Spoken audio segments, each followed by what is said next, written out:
Alors, le capteur qu'on va découvrir aujourd'hui, c'est le capteur appelé le LVDT. C'est un capteur. Toujours, on est dans quelle famille des capteurs? Dans les capteurs de déplacement. Clair?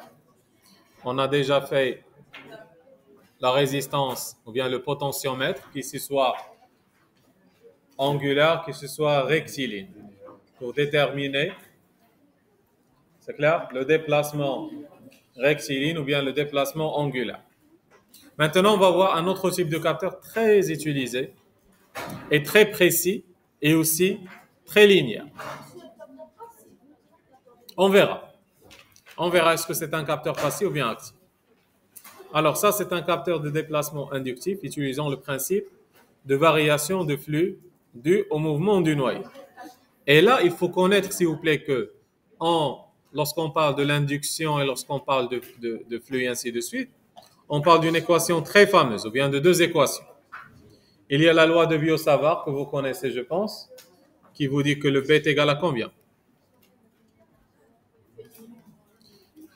Ou bien plutôt uniquement B sans faire les champs magnétiques. Ça sera quoi?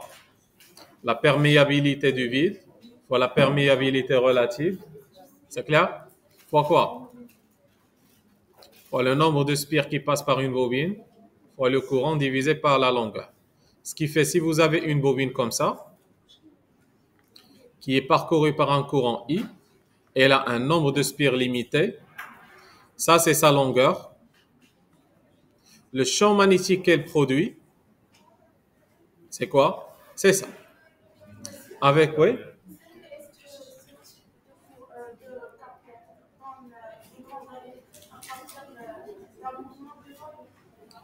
On va détecter un déplacement grâce à des équations qu'on va développer. C'est bon? Alors, votre attention, s'il vous plaît.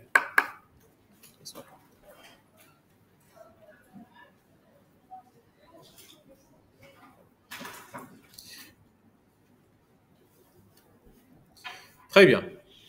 Il y a aussi une autre, ça c'est la champ, ou bien c'est la bobine qui crée un champ magnétique. Ça, vous devez le connaître. Et il y a aussi de l'induction. Ça veut dire que ça, c'est un courant qui crée quoi? C'est un courant qui crée un champ. Et il y a aussi un champ qui crée le courant par induction. En utilisant quel principe? C'est la FEM, c'est clair? La force électromotrice, qui est quoi en réalité? Ce n'est qu'une tension. Est égale à quoi? Moins le nombre de spires aussi, c'est clair? D phi sur dt. Avec le phi B, c'est lui qu'on l'appelle quoi? C'est le flux magnétique. Et ce flux magnétique est égal à combien? C'est l'intégrale de B scalaire ds. Et l'intégrale sur une surface ouverte. Son unité, c'est toujours le Weber, ou bien c'est Tesla mètre carré. Parce que le B, son unité, c'est quoi? C'est le Tesla. Le S, son unité, c'est quoi? Mètre carré. Tesla fois mètre carré, c'est le Weber aussi.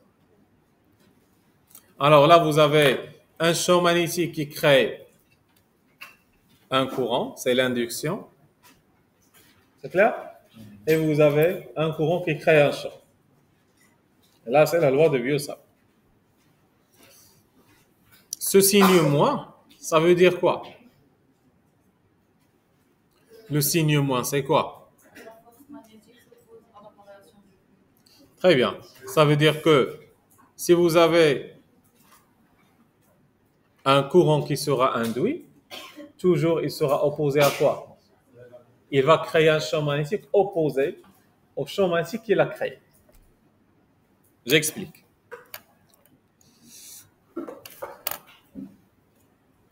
Si vous avez ici un courant I qui circule, c'est quoi le champ magnétique qu'il va créer? Toujours, vous utilisez la règle de la main droite.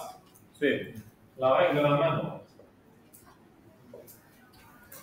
Le courant, c'est la position, le pouce, c'est la position du courant. Et vos doigts, ça sera quoi? Ça sera le champ magnétique qui circule. C'est clair? Ça veut dire, au-dessus du tableau, il est comment? Sortant. Vous allez le mettre sous forme d'un point. Et bien sûr, s'il sort en bas, il sera comment? Entre. Il fait comme ça. Il fait comme ça. Non, avant, ça c'est juste le courant qui crée le champ. Avec quelle relation le courant va créer le champ? Vous pouvez utiliser ça si vous avez une bobine, mais on peut tout simplement se référer à la quatrième équation de Murphy ou bien la loi d'Ampère. La loi d'Ampère, qu'est-ce qu'elle nous dit? La loi d'Ampère, elle nous dit que l'intégrale du B scalaire d'L est égale mu0 fois les courants inclus. Ça veut dire, si vous avez un courant, qu'est-ce qui va créer? Un champ. Et là, c'est juste un développement, ou bien c'est l'image de cette équation. C'est la même chose. Mais là, c'est uniquement lorsque vous avez un fil. Là, lorsque vous avez quoi? Une bobine. C'est clair ici? Bien. Tu peux ajouter aussi une UR si tu as un corps ferromagnétique. On est d'accord ici, s'il vous plaît? Maintenant, ce champ magnétique qui se crée, normalement, vous connaissez qu'un champ magnétique, qu'est-ce qu'il va créer? Et force électromotrice, c'est un courant. Là, on utilise la règle de la main gauche. C'est clair? La règle de la main gauche. Avec le pouce, c'est la direction de quoi? Du champ. Alors, la règle de la main gauche. Le pouce, c'est le champ. Là, le pouce, c'est le courant. Où est la direction du champ qui a été créé? Le champ, regarde, il fait comme ça. On est d'accord? Parce que là, c'est entrant et là, c'est sortant. Regardez les doigts, ils vont pointer vers quoi? Vers le sens opposé de qui? De I.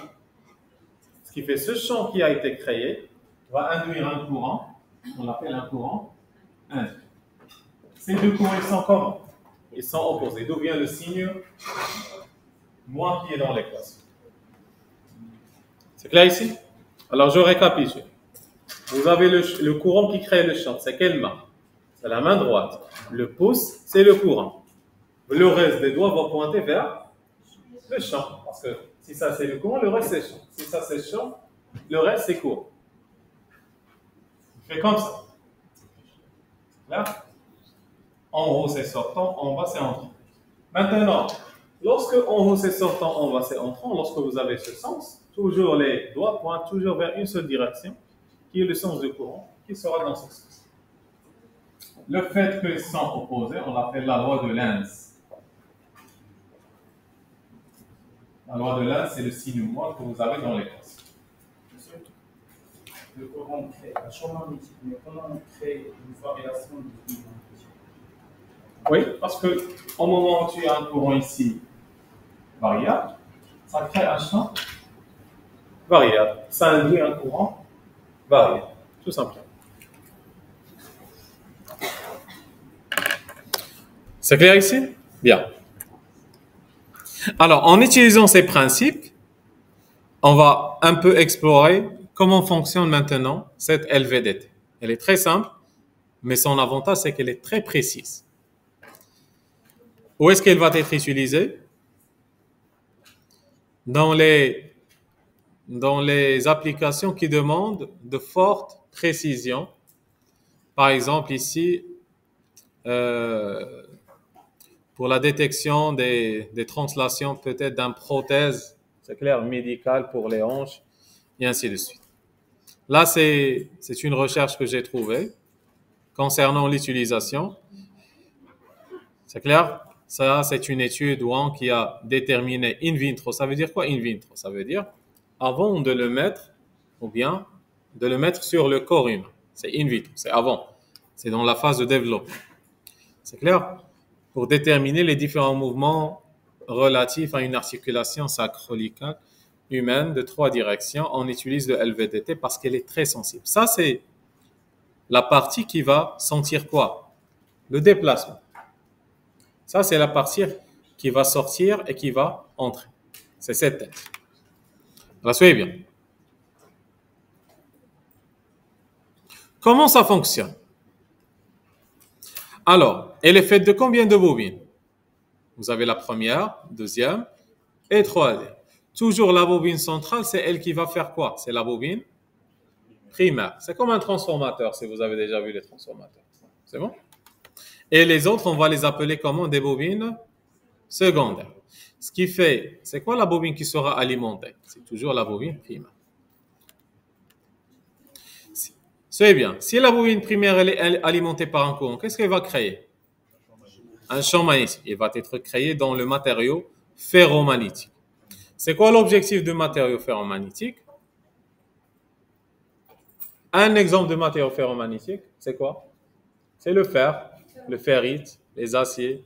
C'est clair? Tout ce qui peut être attiré par un champ magnétique.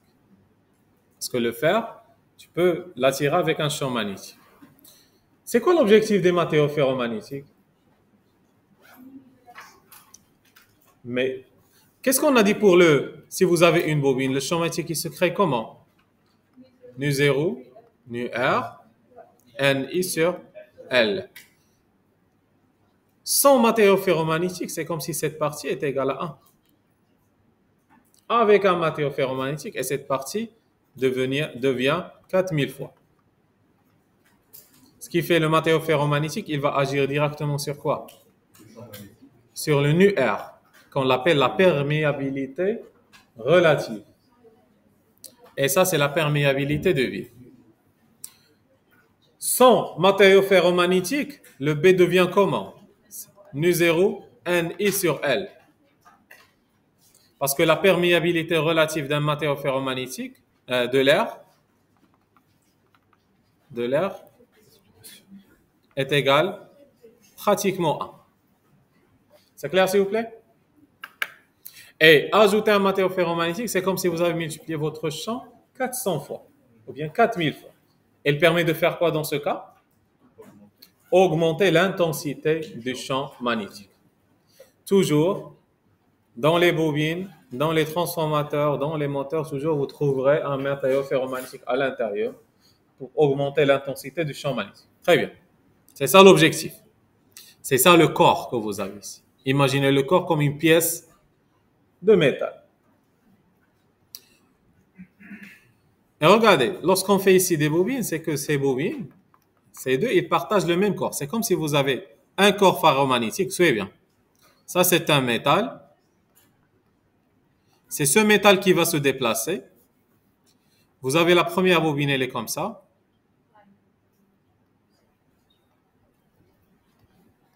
Et ça, c'est la bobine primaire. Et les bobines secondaires, elles seront comme ça.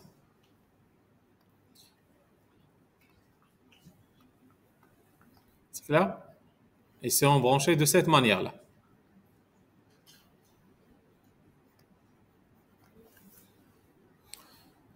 La question, pourquoi ils sont branchés de cette manière? On verra. Soyez bien. Si le matériau ferromagnétique, vraiment, il est dans la position centrale, la première, elle va créer quoi? C'est celle-là qui crée le champ magnétique. Ce champ magnétique, qu'est-ce qu'il va induire? Il va induire un premier courant dans la première, un deuxième courant dans la deuxième, dans le même sens. C'est clair? Ça sera un courant I2, et là, ça sera un courant I1. De telle sorte que I1 est égal à I2. Regardez, s'il vous plaît, le sens du courant.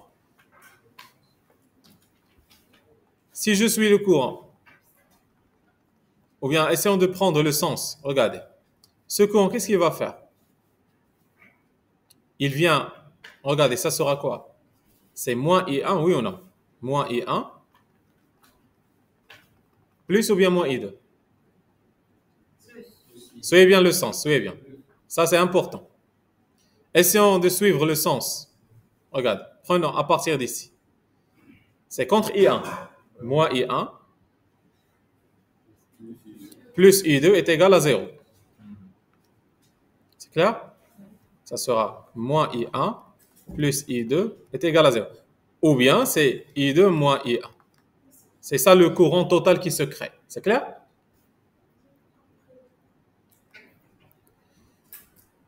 Je peux effacer?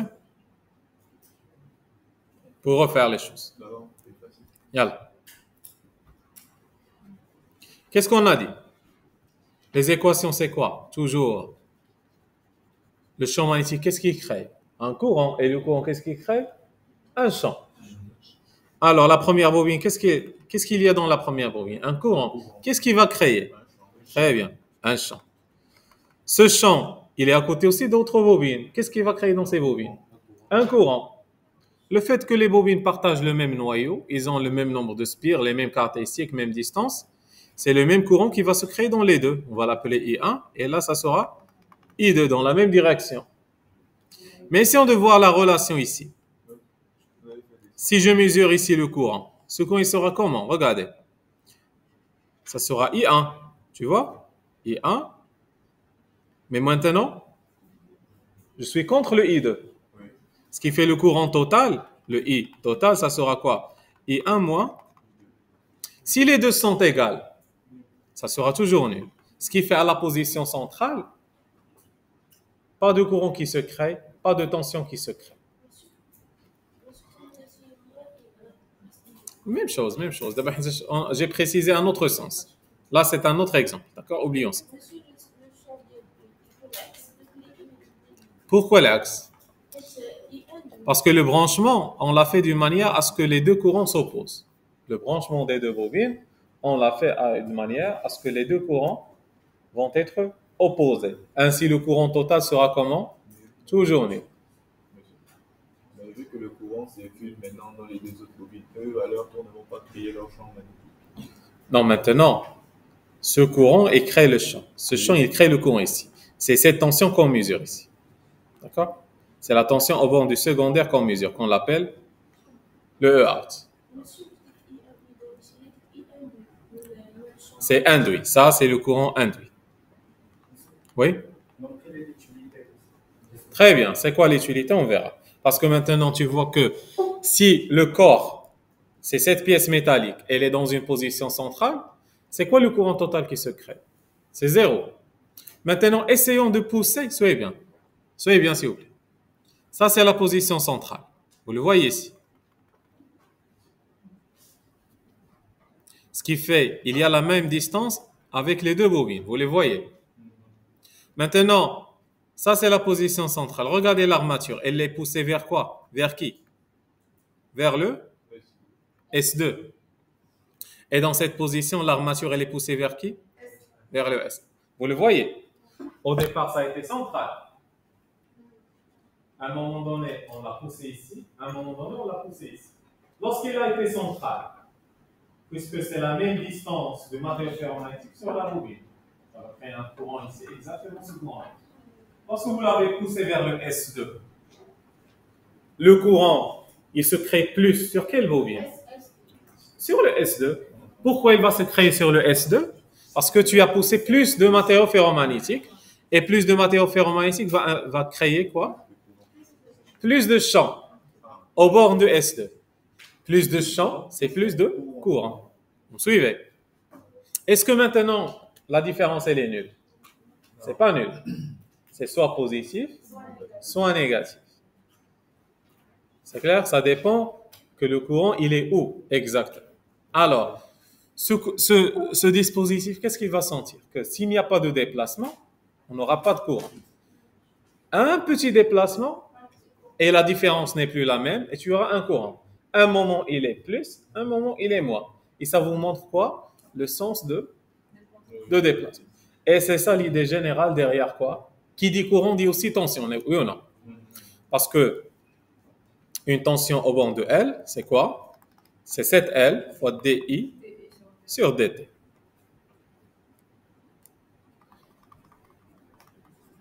Si vous avez un courant au bord d'une bobine, ça crée une tension au bord de cette bobine. Ce qui fait un courant, c'est une tension en fin de compte. Vous avez compris ici? Je peux effacer? Juste pour vous montrer maintenant, c'est grave. Alors regardez bien. Ça c'est quoi? Supply. Qu'est-ce qu'on veut dire avec supply? C'est la tension d'alimentation ici. C'est clair? Maintenant, tu as quoi? À la position centrale. À la position centrale, qu'est-ce qui va se passer? La bobine S1, elle va créer ce qu'on appelle une tension au bornes d'elle, ça sera une tension S1. La bobine S2, elle va créer une tension S2. La somme des tensions, essayons de faire la loi des mailles, qui est le V out. Essayons de voir le V out qui est bleu à peu près, comme ça. La loi des mailles, s'il vous plaît. Ou bien le S out. Ça sera quoi? Essayons de suivre. Soyez bien. Je fais la loi des mailles ici. Je commence toujours par le S1, moins ou bien plus S2. Moins S2. Regardez bien. Non, non, regarde, je monte. Le S out moins S1 plus S2 est égal à 0. Vous me suivez ici. Ça sera, essayez d'écrire ça s'il vous plaît. Ça sera le S out. Qu'est-ce que vous avez dit? Moins S1 plus S2 est égal à 0. Cela veut dire que le S out, c'est quoi? C'est S1 moins S2. Quand est-ce que est égal à 0 ce S out? Quand est-ce que c'est la même chose? Lorsque c'est la position centrale. Regardez. Regardez bien. Si ça, c'est la tension d'alimentation, ça, c'est votre S1, là, c'est votre S2. Ça, c'est le S out. C'est combien? Il est comment? Nul. Maintenant, l'armature, elle est vers qui? Suivez bien. L'armature, elle est vers qui? Vers le? C'est quoi la tension qui sera plus grande? C'est le S2, vous voyez. Ce qui fait la sortie, elle va suivre quoi? Elle va suivre quoi? Le S2. Elle aura la même courbe que le S2. Maintenant, vous avez votre armature, elle est dans cette position. Ce qui va augmenter, c'est le S1. Ce qui fait la sortie, il aura la même forme que S1. Vous avez compris maintenant ce schéma? C'est aussi simple que ça. Et c'est comme ça qu'on crée quoi? Un capteur plutôt. C'est clair? C'est un capteur de quoi? De position. C'est clair ici? C'est un capteur de position.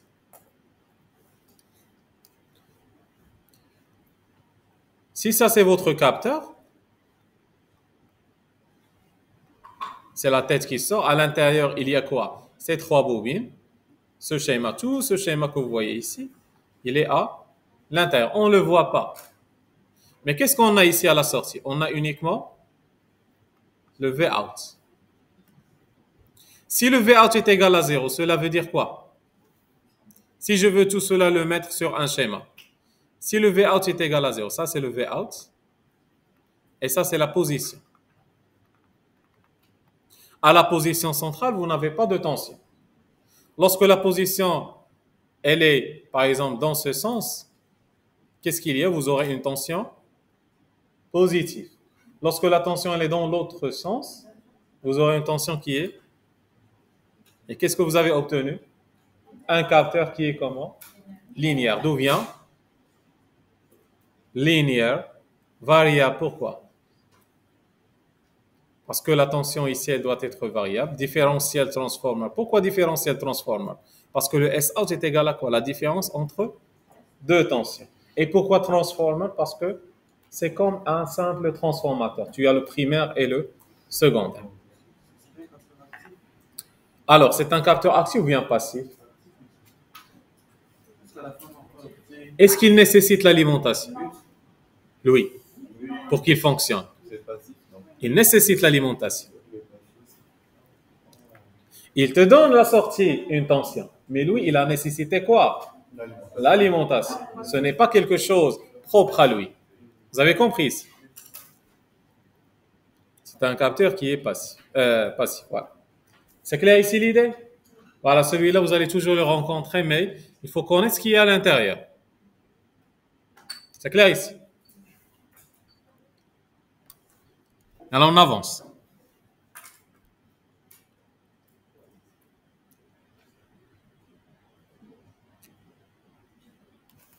Alors, je vais zoomer un peu ici.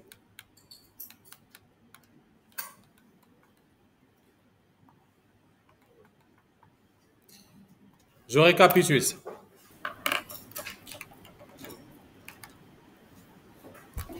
C'est bon? Et là, on avance. Bien sûr, à partir des circuits de conditionnement, vous aurez plusieurs fonctionnements, mais à la fin, c'est ça la courbe, oui ou non? À votre avis, pourquoi à un moment donné, on a quoi? Ça n'avance plus. À un moment donné, ça n'avance plus. À votre avis, pour quelle raison? Là, on est dans quelle partie? Là, on l'appelle quoi? C'est comme si vous avez la saturation. Pourquoi on a la saturation? Bah, on atteint la limite On atteint la limite de quoi? du maximum. Parce que regardez, si vous avez une bobine, suivez bien, si vous avez une bobine, à l'intérieur, vous avez placé un matériau ferromagnétique. La bobine, lorsqu'il y a un courant, elle va créer un champ. Mais, si je veux mettre ça c'est le courant, et là c'est le champ. Augmentez le courant, vous augmentez le champ. Augmentez le courant, vous augmentez le champ. Mais est-ce que si je fais un courant infini, j'aurai un champ infini? Non, à un moment donné, on est sur la saturation. C'est clair? La saturation du matériau ferromagnétique, mais là, on ne va pas le détailler, ce n'est pas notre objectif. Ce qui fait, lorsqu'on a cette saturation, ben, aussi le Vout, il va être saturé parce qu'il n'y a plus de courant qui augmente. C'est clair? C'est la saturation.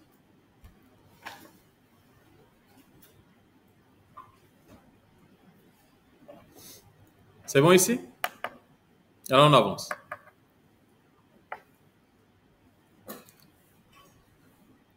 Ce qui fait qu'on n'aura pas ici des exercices parce que ce que vous devez connaître sur ce capteur, c'est sa forme et comment il fonctionne. C'est le plus important. Les exercices sont relatifs. Peut-être si vous avez un P, ça vous donne combien?